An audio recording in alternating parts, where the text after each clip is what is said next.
3.2 notes, example 2.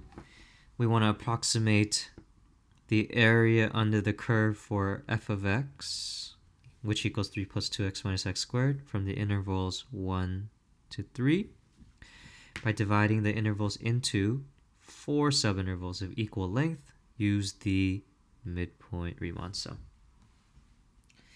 Okay, so once again, we can sketch this function out. But before that, why don't we just figure out what the width is first.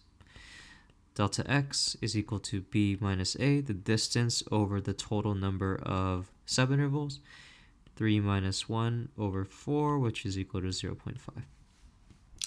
So I know from 1 to 3, I'm going to have 4 subintervals right there.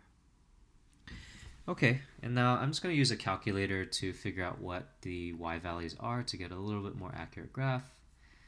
So I know at 1, we're at 4. At 1.5, we're at 3.75. At 2, we're at 3. At 2.5, we're at 1.75. And at 3, we're at 0. Okay, so we got this curve, at least for that interval. What happens before and after doesn't really matter in this problem.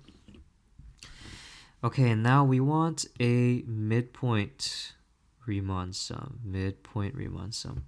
Meaning we want to find in the middle of each rectangle, that's where the height is going to be. So already I know that this is going to be the height of f of 1.25, f of 1.75, f of 2.25, and the f of 2.75. 2.75. Okay, so I can sketch my rectangles like that, like that, like that, and like that. Okay, so there's my first rectangle, my second, third, and last rectangle. So to find the total area, we know that they all have equal width, so I can pull out the width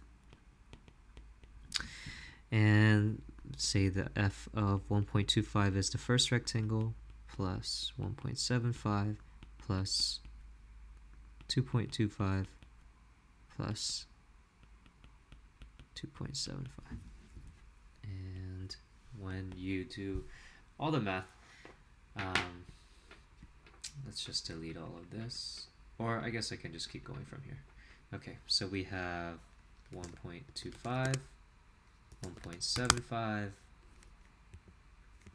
so 1.25 is there, 1.75 is there. Sorry, I don't have space, so I'm just going to do 2.25, 2.75. So those are the 4 points right here that we got to add up together. And when you do all the calculations, you end up with 5.375.